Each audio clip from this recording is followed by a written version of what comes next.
This week, we saw the Goldsboro water treatment plant being launched, the sod turning particularly. And joining us this morning to share a little bit more in studio is the Honourable Marvin Gonzales, Minister of Public Utilities. Good morning, Minister, and welcome. Good morning, and thank you for having me. It's a pleasure to have you with us on the show this morning. Thank you for joining us. I'm a regular guest here. I mean, you are. You're resident. You need a key card. All right, Minister, let's get straight into the conversation. The Goldsboro water treatment plant project. We would have seen that the timeline was 3 years in order for this to get off the ground and running. Can you share with us a little bit of background into the timeline and what work went in the background to have this sod turning happen? Okay, this only became possible because two or 3 years ago, the government of Trinidad and Tobago signed an IDB loan with the Inter-American Development Bank, with the Ministry of Planning and Development, Ministry of Public Utilities, the government of Trinidad and Tobago to get access to $80 million loan to improve the supply of water across Trinidad and Tobago, as well as to engage in a national water transformation program. So there are a number of components to that loan. The entire loan envelope is $315 million, so that's the entire loan package. But the loan is disbursed in tranches. So the first tranche is for the tune or for the sum of $80 million US. And the plan is that we are going to undertake the construction of new water treatment plants, one in Goldsboro, the other in Santa Cruz, and we are going to also refurbish and rehabilitate major water treatment infrastructure across Trinidad and Tobago, the drilling of wells, engaging in an NRW program, training, and developing capacity in the water sector and the Ministry of Public Utilities. So we are well into the implementation of that loan, and yesterday we turned the sod to commence the construction of the Goldsboro water treatment plant. There are a number of other projects that are taking place across Trinidad and Tobago, but yesterday we have seen that we've started the actual construction of the Goldsboro water treatment plant. It's 3 years in the making, because when you get access to an IDB loan, you have a number of conditionalities that you need to satisfy before getting access to the loan. And when you satisfy all of these conditionalities, you engage in a robust procurement process that must be transparent, and it must meet the objectives and the conditions set out by the IADB, engaging in public tendering for inviting persons not only locally, regionally, and internationally, but it is a very robust process. And when you get a contractor, you also have to meet their requirement with respect to public engagement before the start of construction work. So you have to get involved in the design of the project, scoping of the project, identifying the funds, the budget, etc. So it's 2 or 3 years in the making. So what you've seen yesterday is 3 years of hard work from the time we signed the loan, meeting all of the conditionalities, and meeting the requirements of the IADB as it relates to procurement, etc. Very stringent, of course, and this is the clarity that we need with certain things to understand the process behind it. It's just that not you see a product and it just appeared overnight. Some people believe that you sign on to a loan today and tomorrow you get access to it. It's certainly not like that with international organizations like the IADB. So you have to meet their stringent requirements, and you have to set in place the necessary internal processes, your project execution units. All of these things must go in place, your environmental protection policies, everything must be in place before you get access to the loan. When you get access to the loan, you have to meet their requirements as it relates to procurement. Now, as you mentioned that particularly, one would assume also over time, as things are rolling out, there are also measures that need to be met. There are checks and balances that need to be done. Now, in light of that, what measures are in place to ensure that this project is, the timeline is adhered to for the project? So, again, meeting the requirements of the IDB to ensure the success of this project, NIBDEC is our procurement entity that we've used to engage in the public procurement to get a contractor. In addition to that, we have our design consultants and our consulting engineers who are working with NIBDEC and the Ministry of Public Utilities and WASA to monitor the implementation and the execution of the project. We have never seen that before in the water sector, that robust level of scrutiny to ensure that the taxpayers get value for money. And I am confident that given where we are at this point in time, given the fact that we have met all of the requirements of the IADB, get access to the funding in record time, engaging in a transparent public procurement process to reach to this point.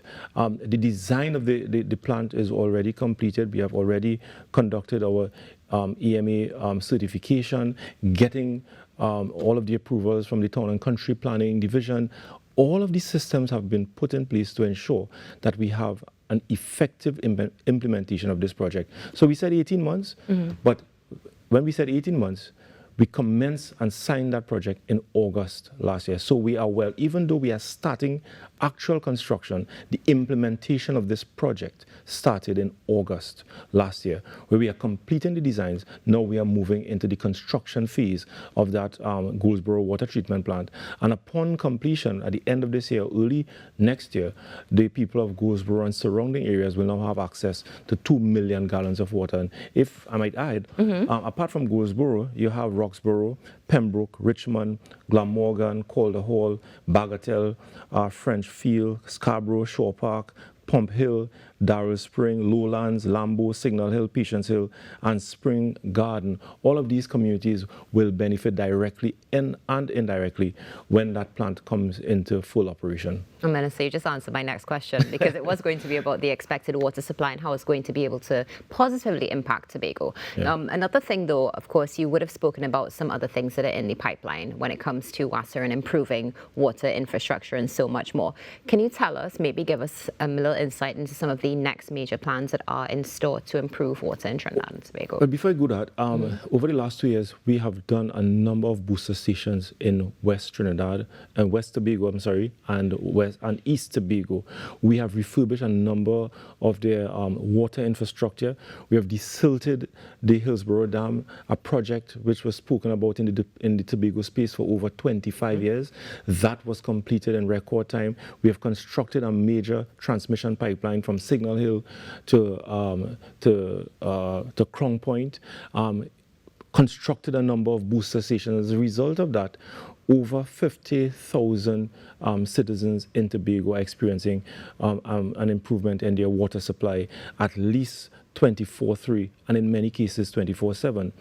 The Goldsboro water treatment plant is intended to further boost Tobago's resilience and to ensure their water security over the next 10 to 20 years. There are other areas in Charlottesville. Because of the hilly terrain in some parts of Charlottesville, it is difficult to get water to some of the homes that are constructed on hills. You have to build the necessary infrastructure, etc.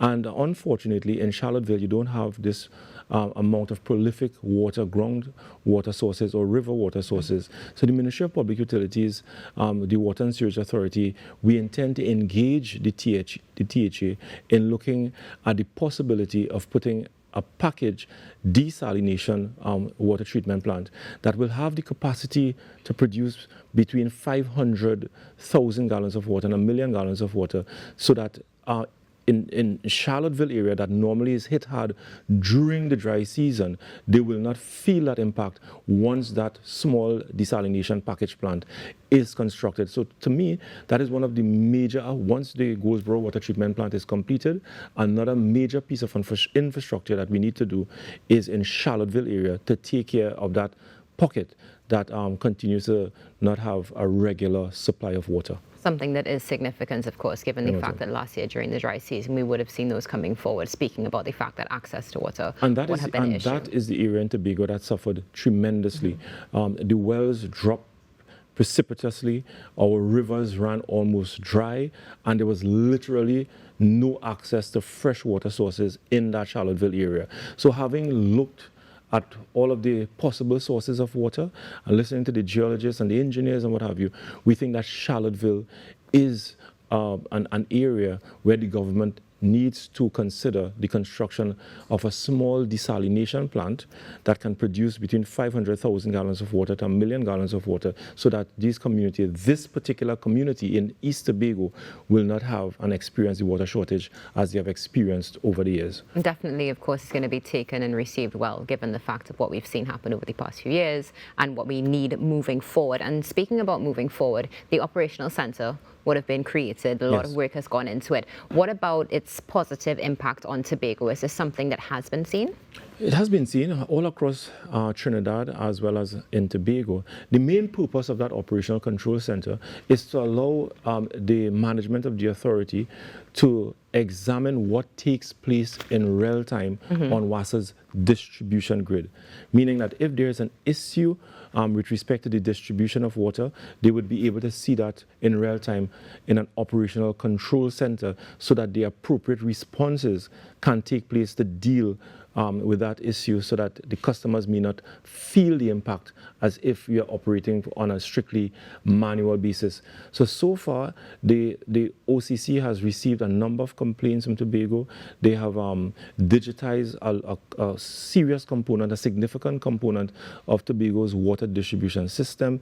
We have instituted data loggers, and all of that information is fed into the operational control center so that the system, the water distribution system, transmission system, is monitored on a real-time basis, and whenever disruptions occur, the response time is much faster than when compared to before that operational control center was constructed. We are continuing to build capacity in that area. We receive a number of calls in the center, and the response time, as I've told you, is far better than what was experienced in the past. So I am looking, and it is a work in progress, and I am looking towards ensuring that more automated tools are deployed on and sensors are deployed on the transmission and distribution network so that whenever we have disruption, the staff can respond in real time and that customers will see an improvement in their supply. Now, I'll also tell you, within the next month, WASA is going to, as a component of the OCC, launch an app. And that app will allow customers to be able to report leaks, request water trucking, and some other services, pay their bills in real time.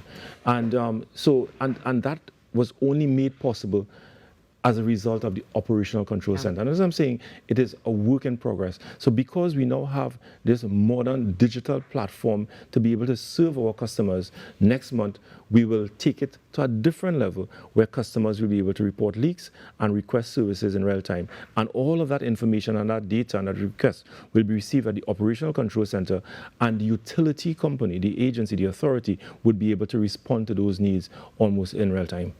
Things to look forward to, of course. Minister, before we close our conversation, I would love to ask if you have any closing comments for Trinidad and Tobago when it comes to the water supply and what's going on. So we are well into the implementation of the IDB loan. Yesterday, we have seen the start of the construction of the Goldsboro water treatment plant. At the middle of March, the beginning of April, we will turn the sod for the construction of another plant in Santa Cruz, the Santa Cruz water treatment plant that will produce 5 million gallons of water for the people of Santa Cruz, San Juan, and surrounding communities. Part of the IDB loan, again, is the refurbishment of the North Oropouche water treatment plant, the Freeport water treatment plant, Chatham, the drilling of wells, and the continued automation of WASA's transmission and distribution network. So within the next, let's say, 6 weeks to 2 months, you will see a number of initiatives being rolled out under the Water and Sewage Authority, thanks to that loan that the government accessed in the IDB. And all of these projects are aimed towards continued improvement and the transformation of Trinidad and Tobago's water sector. Well, Minister, thank you so much for joining us. It's a pleasure to have you with us, as always. And looking forward to seeing the continued rollout of the improvements of our water system. Thank you for having me. Appreciate it. Our pleasure. The Honourable Marvin Gonzales, Minister of Public Utilities, with us this morning on the Now Morning Show this Tobago Thursday. Stay tuned. There's more coming up right after this break.